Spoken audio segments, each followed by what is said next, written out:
माहोल सुरू आहे, जिलेबीचं वाटप सुरू आहे, परंतु ती जिलेबी आम्हाला गोड लागत नाही, लागते. कारण आज आमचा भटका समाज आजही कुठंतरी एखादं घर मिळावं, जातीचा दाखला मिळावा, रात्रंदिवस यासाठी झगडतोय. त्या दिवशी आम्हाला जिलेबी गोड लागेल की या महाराष्ट्रातला सगळ्या भटक्या विमुक्तांना स्वतःचं राहण्यासाठीचं पक्क घर असेल आणि त्याच्या हातामध्ये संविधानानं दिलेल्या अधिकाराचा जातीचं प्रमाणपत्र असेल, तेव्हा आम्हाला जिलेबी गोड लागेल. आज आपण सगळेजण अशा एका पवित्र ठिकाणी जमलोय. मल्हारी मार्तंड खंडोबाच्या नगरीमध्ये आपण सगळेजण एकत्रित झालोय. जेजुरी हे जसं भक्तीचं स्थान आहे तसं ऊर्जेचं सुद्धा मोठं स्तोत्र आहे आणि अशा ठिकाणी आपण सगळेजण एकत्रित आलोय. त्या खंडोबा रायाच्या चरणी नतमस्तक होऊन मी खाली आलो. खंडोबा रायांच्या चरणी प्रार्थना केली की आज आमचा वैदू समाजाचा मेळावा पहिल्यांदा जेजुरीमध्ये होतोय. कारण जात पंचायती तर खूप इथं दरवर्षी होत्या, गाढवाचा बाजार पण इथं भरतो. आणि मग परमेश्वराच्या चरणी मी बोललो की या वैदू समाजाच्या ज्या भावना आहेत त्या भावना सोडवण्याची शक्ती आम्हा सर्वांना द्यावी, अशी प्रार्थना खंडोबा रायाच्या चरणी मी आज केली. वैदू समाजाचं आणि माझं तर जवळचं नातं आहे. जो गावगाड्यात राहतो त्याला वैदू समाज माहित आहे का नाही? कारण गावात वैदू समाजाची लोक आली का सगळी पोरं त्यांच्या मागच असतात.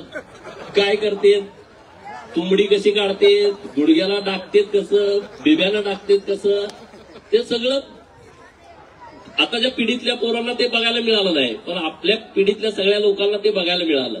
आणि त्यामुळे आपलं खूप जवळचं नातं आहे. आमच्या वाडीत माजलेला एखादा बोका असला का ते वैदूची वाट बघायची, वैदू कधी येतोय, बरोबर ना? म्हणजे त्याची वाटच बघायची सगळी. गावातल्या आमच्या आज्या आजोबा, अरे ह्यो लय बोका मारला, हे कोंबड्या खातोय, ह्यो अंडी खातोय, तर वैदूची वाट बघायची. ज्या दिवशी वैदू येईल त्या दिवशी त्या माजलेल्या बोक्याचा कार्यक्रम व्हायचा. मी तुम्हाला हे कशासाठी सांगतोय, कारण महाराष्ट्रात खूप प्रस्थापित माजलेले बोके आहेत, त्यांचा बंदोबस्त आपल्याला करायचा की नाही करायचं? अरे आपण सगळे भटके लढणारे भटके आहोत. वडले साहेबांनी सांगितलं, दळे साहेबांनी सांगितलं, दौलतनारांनी सांगितलं, काय सांगितलं की आम्ही सगळेजण ताकदीनं छत्रपती शिवाजी महाराजांच्या सैन्यामध्ये लढलो. आम्ही सगळे भटके मुक्त ताकदीनं इंग्रजांच्या विरोधात लढलो. इंग्रजांच्या विरोधामध्ये मोठं बंड केलं आणि म्हणून इंग्रजांना माहित होतं हे भटके सगळे पाठीमागं लागले तर सळू की पळू करून सोडतात. त्याने एकदा प्लॅन केलं होतं, हे सगळे भटके मुक्त एकदा गोळा करायचे आणि 18 जहाजामध्ये भरायचे आणि समुद्रात घेऊन मध्ये बुडवून टाकायचे. त्याशिवाय आम्हाला इथं राज्य करता येणार नाही, हे इंग्रजांना मित्रांनो माहित होतं.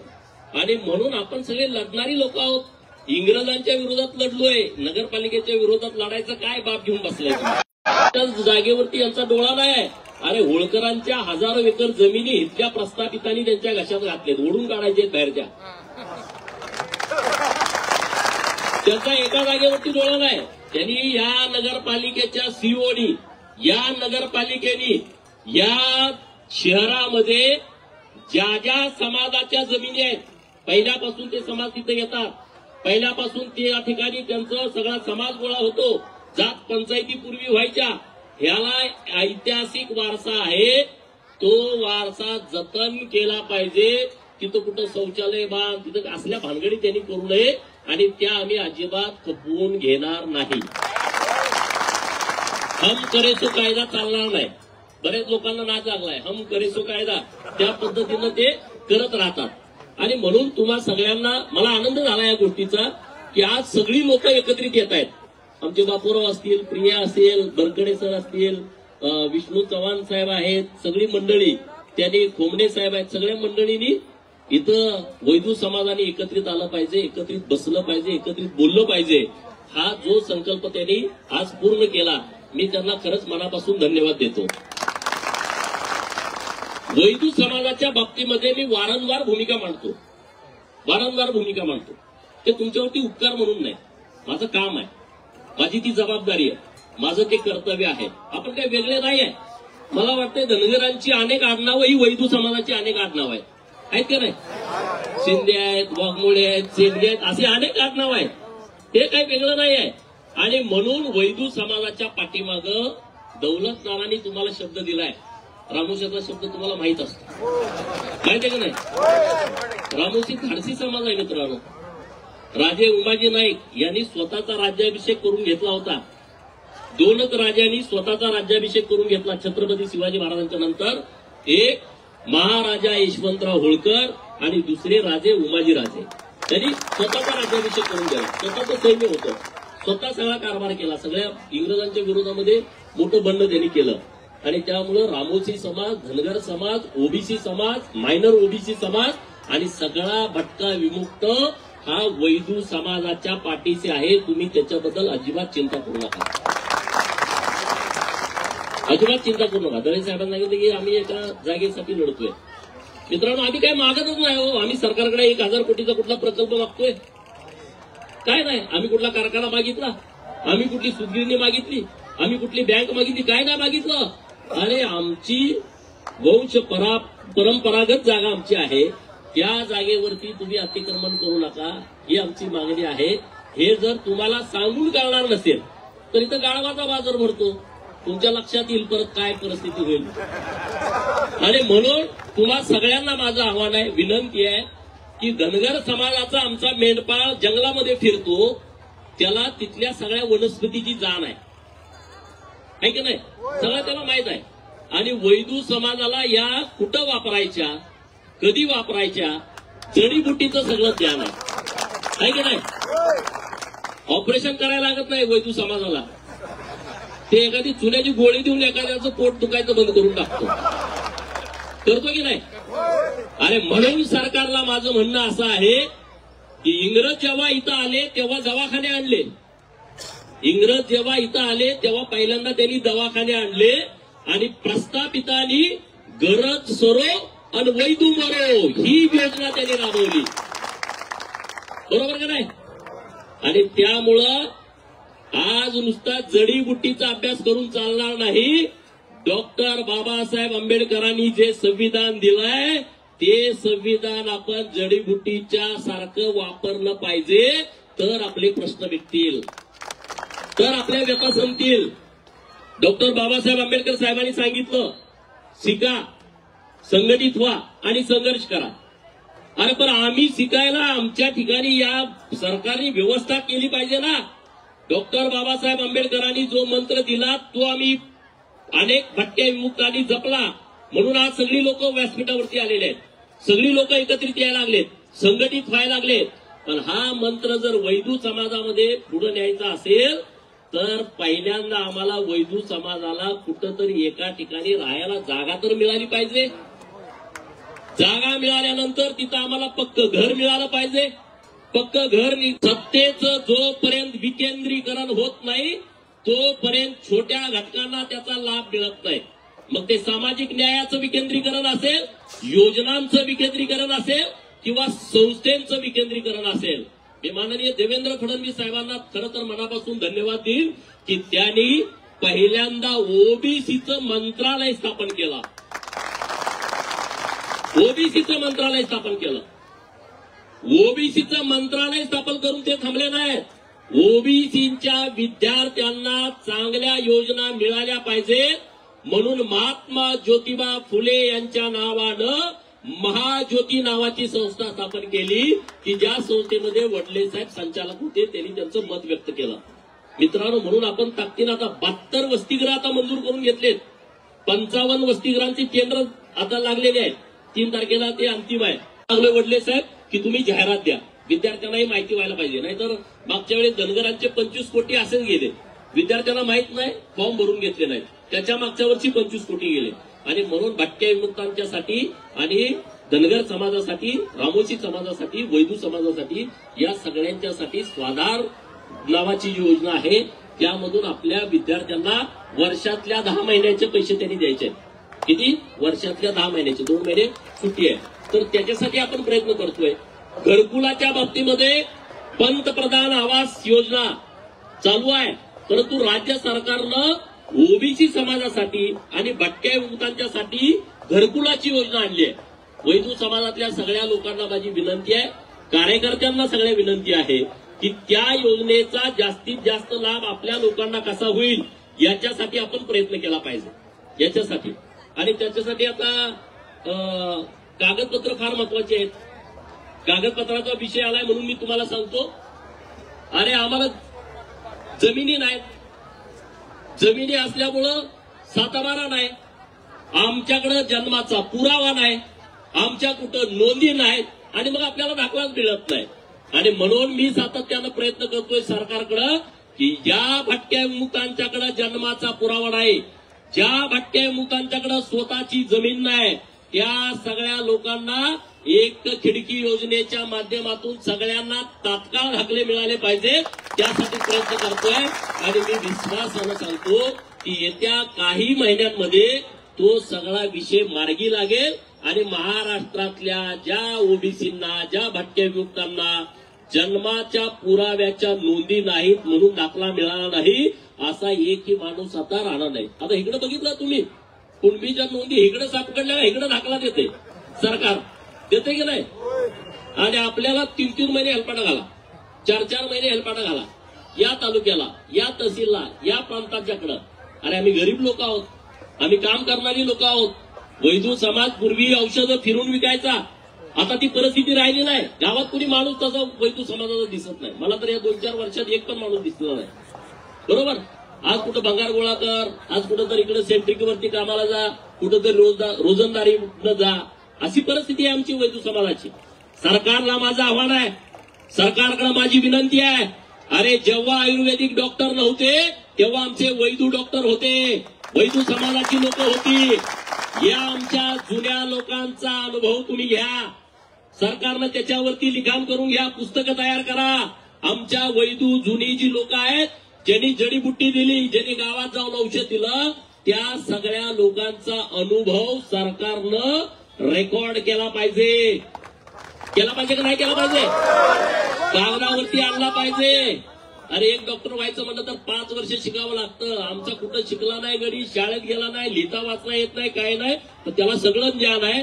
तर त्या ज्ञानाचा उपयोग पुढच्या पिढीला व्हायचा असेल तर वैदू समाजामधल्या तज्ञ जुन्या लोकांचे अनुभव हे पुस्तक रूपी आले पाहिजेत, त्यांचं डॉक्युमेंटेशन व्हायला पाहिजे. नंबर 1. नंबर 2, हेळवी समाज पण आपल्यासारखा आहे, जो पिढ्याच्या नोंदी ठेवतो. या गावातनं त्या गावात जातो, जवळपास 20 ते 22 पिढ्यांच्या नोंदी त्यांच्याकडे आहेत. अरे ते कुठं राहतात? पालात राहतात. अरे कागदपत्र तुम्ही तहसील कार्यालयात ती तिजोरी ठेवताय आणि मग आमच्या हेळवी समाजाकडे जे रेकॉर्ड आहे ते रेकॉर्ड जतन केलं पाहिजे का नाही केलं पाहिजे? त्याचा रेकॉर्ड सरकारनं तयार केलं पाहिजे का नाही केलं पाहिजे?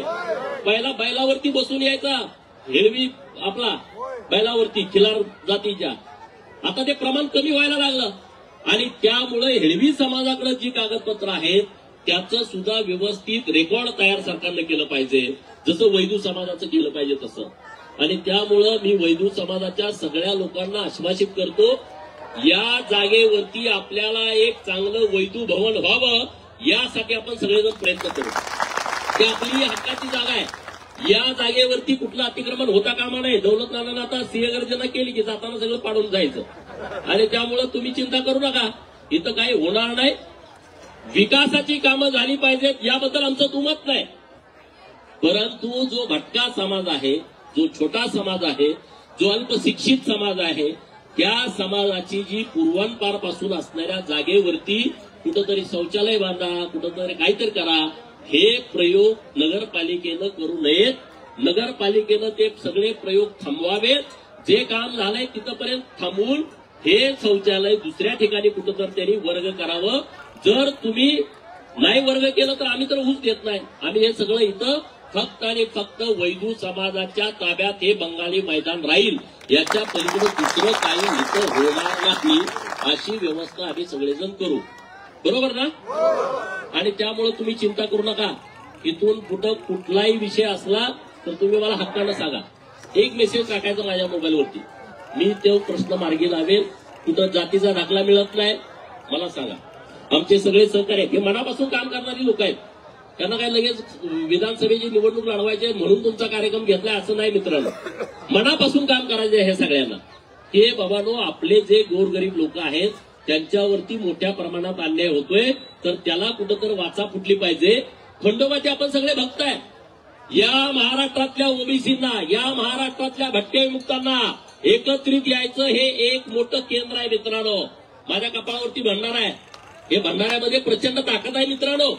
ज्याच्या ज्याच्या कपाळावरती भंडारा आहे तो आपला सक्का भाव आहे, मावस भाव आहे, चुलत भाव आहे. ज्याच्या ज्याच्या कपाळावरती भंडारा आहे. आणि त्यामुळं हे शिवजीचं रूप आहे. पुण्यश्लोक अहिल्यादेवी होळकर आणि मल्हारराव होळकरांनी जीर्णोद्धार केलेली ही वास्तू आहे. आणि इथं हिंदू धर्मामध्ये भेदाभाव आहे असं सगळीकडे सांगितलं जातं. हिंदू धर्मामध्ये भेदाभाव आहे असं ज्यांना ज्यांना वाटतं त्यांनी जेजुरी गडावरती यावं. इथं गुरव समाजाला मान आहे, रामोशी समाजाला मान आहे, धनगर समाजाला मान आहे, गडसी समाजाला मान आहे, डवरी समाजाला मान आहे, बौद्ध म्हणजे मार जुना बौद्ध समाजाला मान आहे, मातंग समाजाला इथं मानाचं स्थान आहे. असा एक पण समाज नाही 18 पगड जातीतला की ज्याला इथं खंडोबाचा मान नाही. ज्यांना ज्यांना वाटतं की त्यांनी इथं येऊन बघावं, इथली माहिती घ्यावी. आणि म्हणून खंडोबांच्या मध्ये आणि या भंडाऱ्यामध्ये प्रचंड मोठी ताकद आहे. ही ताकद आपण सगळेजण एकत्रित करू. आपण जोपर्यंत संघटित एकत्रित होणार नाही तोपर्यंत आपल्याला न्याय मिळणार नाही मित्रांनो. एक एक एक जर असं आपण एकटं लढत राहिलो ना तर काय होणार नाही. आणि म्हणून आपल्या सगळ्यांची लढाई एक आहे. आपल्या सगळ्यांनी एकत्रित यायचं, संघटित व्हायचं. तुम्ही सगळेजण दरवर्षी इथं असा मेळावा घ्या. दरवर्षी सगळ्यांनी गट तट पक्ष पार्ट्या बाजूला ठेवून वैदू समाजाचा दरवर्षी इथं मेळावा झाला पाहिजे. या तारखेला तुम्ही कुणालाही बोलवा पण तुम्ही सगळे एकत्रित या. आणि त्याशिवाय संघटन जोपर्यंत होत नाही तोपर्यंत तुम्हाला न्याय मिळत नाही. हा नुसता एका जेजुरीचा प्रश्न नाही. अनेक गावात आपल्याला जागा पाहिजे, चौकात समाज मंदिर पाहिजे, तिथं आपल्याला बसायला उठायला जागा पाहिजे. आता सांगितलं आपल्या नगरसेवकाने 148 गाव आहेत, पैकी 21 गावं नुसत्या पुणे जिल्ह्यात आहेत. मी 2-4 ठिकाणी जाऊन बैठका घेऊन आलो होतो. तर असं जिथं जिथं आपल्याला काम करता येतंय तिथं तिथं आपण सगळ्या लोकांनी एकत्रितपणे काम केलं पाहिजे. कारण आज ज्या ठिकाणी तुम्ही एकत्रित झालाय मित्रांनो, ही साधी जागा नाही आहे. डॉक्टर बाबासाहेब आंबेडकर साहेबांनी त्यांच्या आयुष्यातली पहिली सभा ही जेजुरीत केली होती. तिथून त्यांनी त्यांच्या आयुष्याची सुरुवात केली होती. तिथून त्यांनी अखंड देशातल्या गोरगरिबांच्या लोकांना न्याय मिळवून दिला. डॉक्टर बाबासाहेब आंबेडकर साहेबांनी त्यांची पहिली सभा या जेजुरीत केली होती. आणि त्या जेजुरीमध्ये वैदू समाजाची पहिली सामाजिक राजकीय सभा होते. राजकीय महत्वाचं आहे. नाही तर मला आमचं काय नाही, आमचं काय नाही, आपलं आहे, टेन्शन घेऊ नका. राजकारण जोपर्यंत तुमच्या हातात येत नाही मग आपल्याला मागावं लागतं. हे बंद करा, ते अतिक्रमण करू नका, अमकं करू नका. आपला हक्काचा माणूस पाहिजे ना. आणि म्हणून राजकारण हे अत्यंत महत्वाचं आहे. जो आपल्या हिताचा विचार करल त्याच्या बाजूने आम्ही उभा राहू. जो आमच्या हिताच्या आडवा येईल त्याच्या विरोधात आम्ही ठामपणे उभा राहू. फक्त कोणीही असेल. ही भूमिका आता आपली सगळ्यांची असली पाहिजे. आपली मतं सगळ्याला चालते पण काम सांगितलं का चालत नाही. बरोबर ना? अरे तुम्ही सगळ्याचे आजार बरे केले का नाही? सगळ्यांचे आजार माझ्या वैदू समाजानं बरे केले.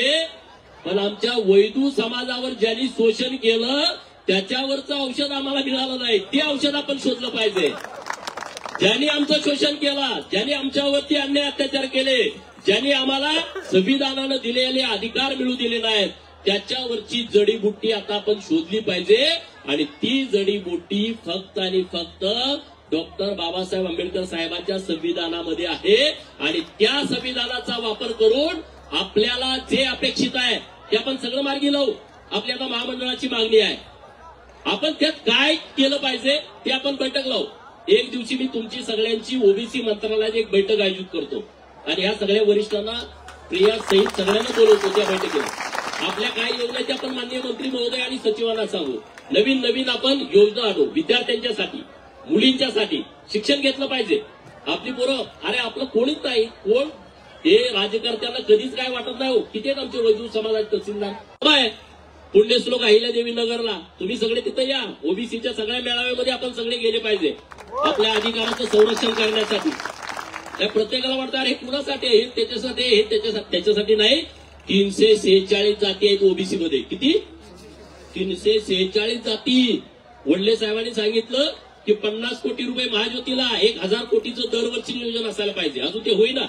आता यावर्षी बरोबर केलंय. सारथी, बार्टी आणि महाज्योती. अरे तुम्ही आमची लोकसंख्या बघा. लोकसंख्येच्या प्रमाणाला टक्के द्या, लोकसंख्येच्या प्रमाणाला निधी द्या. ही आपली सगळ्यांची व्यवस्थितपणे मागणी सरकारकडे मित्रांनो असली पाहिजे. एवढंच या निमित्तानं तुम्हा सगळ्यांना बोलतो.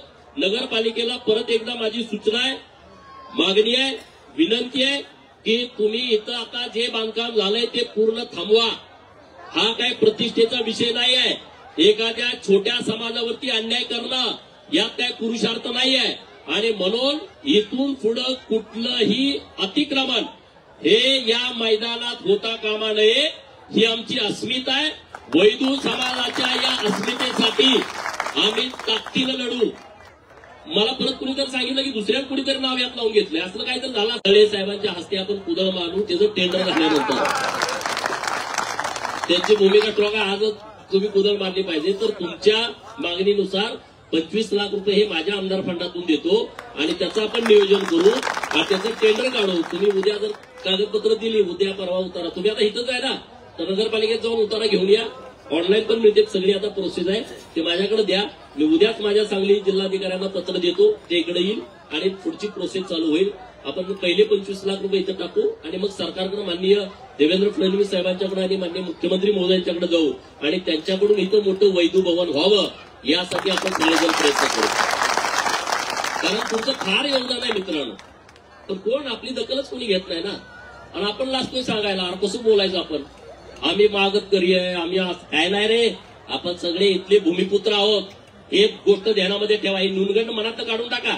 आम्हाला दरोडेखोर या लोकांनी ठरवलं, आम्हाला चोर या लोकांनी ठरवलं, आम्हाला गरीब या लोकांनी ठरवलं, आम्हाला हेनी गावाच्या बाहेर राहायला लावलं. अरे आपल्याकडे जे टॅलेंट आहे ते कुणाकडे आहे का? आहे का? तुम्ही कुठं काही मेडिकल कॉलेजला शिकला होता आपला आजोबा? आता कुणाच्या घराघरात औषध देतात सांगा, बोटवर करा. आता सध्या मग ते कुठे, आता हे वाघमोडे आहेत, त्यांचे वडील, यांना मला एवढं कळतं माहिती, त्यांचे वडील हुशार आहेत, त्यांची आई हुशार आहे. अरे हे काय कुठल्या शाळेत गेलते का? हे कुठल्या मेडिकल कॉलेजला गेलते का? एवढं टॅलेंट कुठलं आहे? कुठलाही रोग असला का त्याला औषध आपल्याकडे आहे. अरे आपण एवढी बुद्धिवान लोक आहोत. त्यामुळे आपल्या मनामध्ये कुठलाही नुनगड असेल तर तो काढून टाका. आपण इथून सगळेजण ताकदीनं जाऊ. आज जेजुरीचा खंडेरायाचा भंडारा कपाळाला आपण सगळ्यांनी लावलाय. या भंडाऱ्यामध्ये प्रचंड मोठी ताकद आहे, प्रचंड मोठी शक्ती आहे आणि या शक्तीच्या माध्यमातून आपण सगळेजण एकत्रित येऊ. वैदू समाजाचाच प्रश्न नाही, अन्य कुठलेच समाज असले. उद्या मर्याचा गाडेवाला म्हटला आमचा प्रश्न आहे, आपण सगळेजण गेलं पाहिजे. कुडमुडे जोशी म्हणला माझा प्रश्न आहे, आपण सगळ्यांनी गेलं पाहिजे. त्याचा प्रश्न तोच माझा प्रश्न. नाहीतर त्याच्यावर संकट आलं आपण बघत बसलो, असलं चालणार नाही. आतापर्यंत हे झालं. इथून पुढं 346 जातीपैकी कुणाला जरी संकट आलं तर तो आमच्या सगळ्या लोकांचा विषय आहे, असंच समजून आपण सगळेजण कामाला लागू. एवढंच या निमित्तानं बोलतो. इतक्या मोठ्या संख्येनं तुम्ही एकत्रित आला. तुम्ही सगळ्यांना फिरत असता, गावागावात जाता, कुठेही प्रश्न आला, प्रॉब्लेम आला, तुम्ही मला संपर्क साधा. कुणी दादागिरी करतं, कुणी त्रास देतं, तर सगळ्यांनी मला संपर्क करा. एवढंच या निमित्तानं बोलतो आणि थांबतो. जय मल्हार, जय भारत.